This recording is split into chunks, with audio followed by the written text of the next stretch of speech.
Olá pessoal, tudo bem?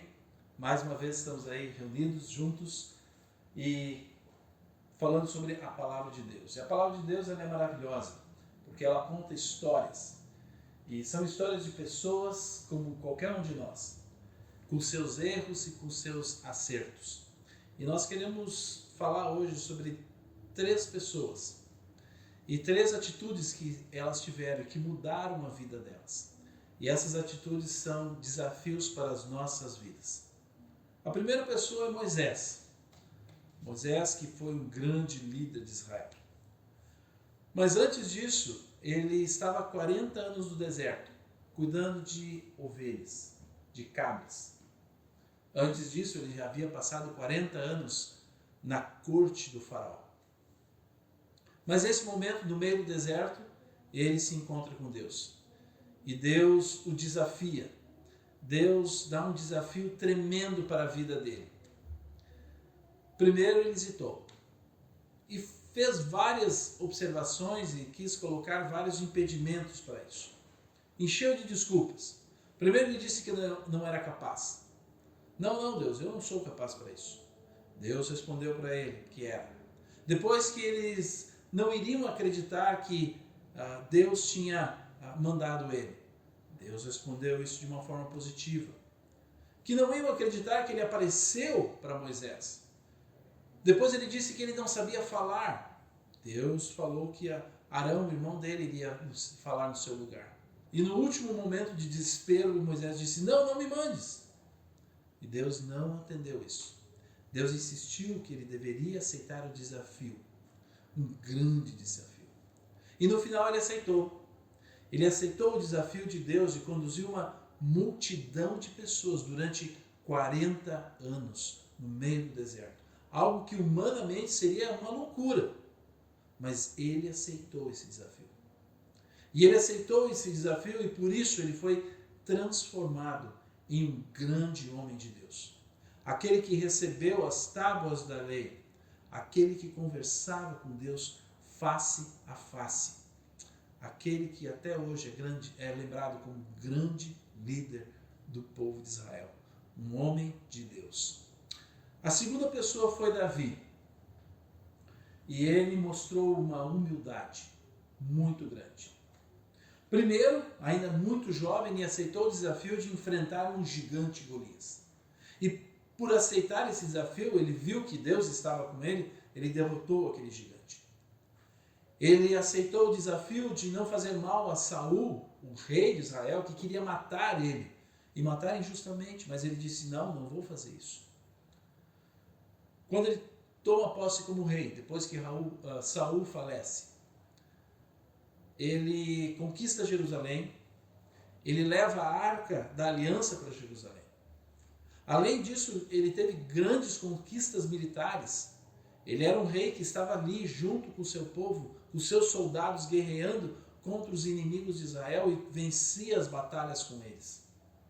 Mas em determinado momento veio o orgulho. E ele não foi mais junto para as batalhas, porque ele não precisava. Ele já tinha ganhado tantas coisas, ele já tinha conquistado tantas coisas, deixa eu ficar aqui enquanto todos os homens de Jerusalém iam para a guerra.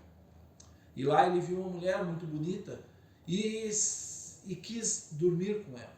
Chamou ela para o seu palácio e cometeu um adultério porque ela era casada. Depois assassinou o seu marido para acobertar a gravidez da mulher. Mas em determinado momento, Natã vem, um profeta, e questiona Davi.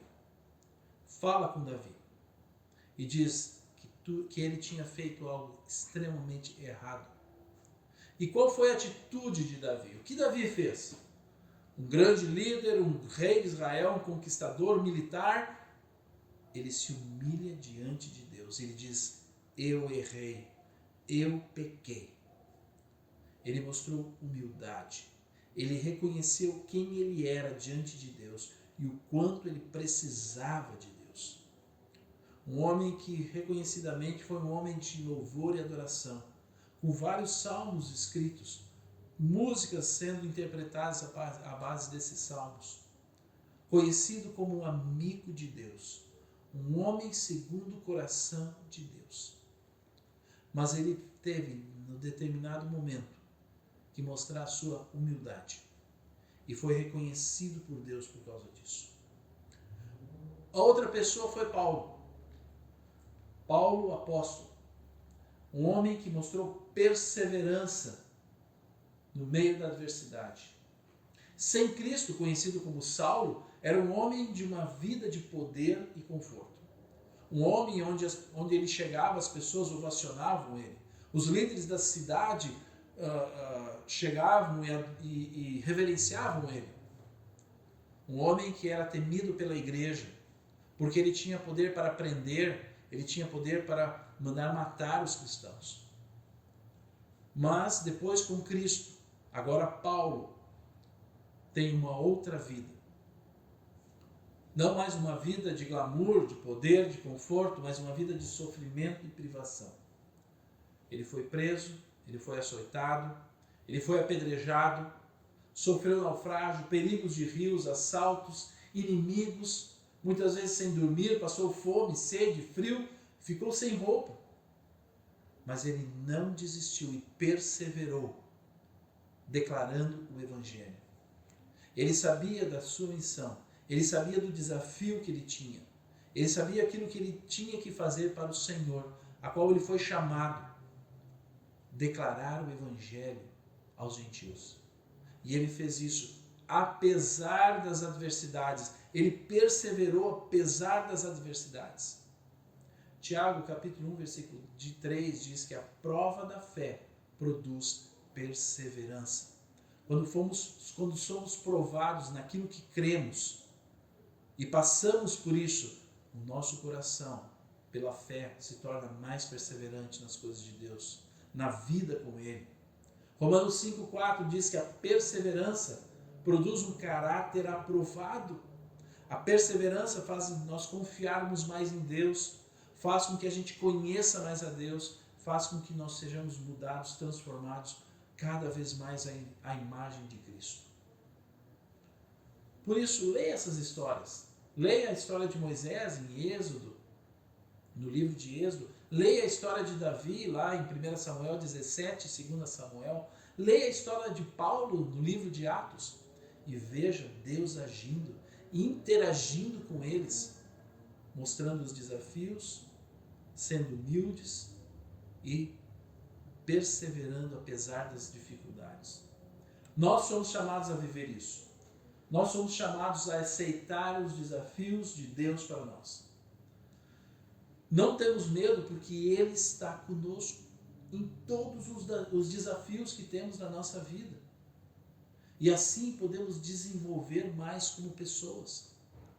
Quando somos desafiados, os desafios que Deus nos dá na nossa vida, não é simplesmente para nos provar, para nos testar, mas sim para nós sermos e nos desenvolvermos como pessoa. Desenvolvermos a nossa fé, desenvolvermos mais o conhecimento de Deus, desenvolvermos mais as qualidades que Deus nos dá. Nós somos chamados a sermos humildes, reconhecendo o quanto precisamos de Deus em nossas vidas, o quanto precisamos dele para vivermos. Somos chamados a perseverarmos no meio da tribulação. Independente do que estamos passando, não desistir da nossa fé e chamado para testemunhar de Jesus às pessoas. Desafio, humildade e perseverança. E que bom que nós podemos saber que Ele está conosco em tudo isso e muito mais. E por isso possamos ser agradecidos. Tudo isso para vivermos o que diz o Salmo de número 67, versículo 1 e 2, que estudamos há algumas semanas atrás. Que Deus tenha misericórdia de nós e nos abençoe, e faça resplandecer o seu rosto sobre nós, para que sejam conhecidos na terra os teus caminhos, a tua salvação entre todas as nações. Que Deus nos abençoe com essa palavra, e tu possa refletir sobre ela na tua vida, e possa crescer e se desenvolver cada vez mais como um filho de Deus. Até mais, e domingo nos encontramos de novo.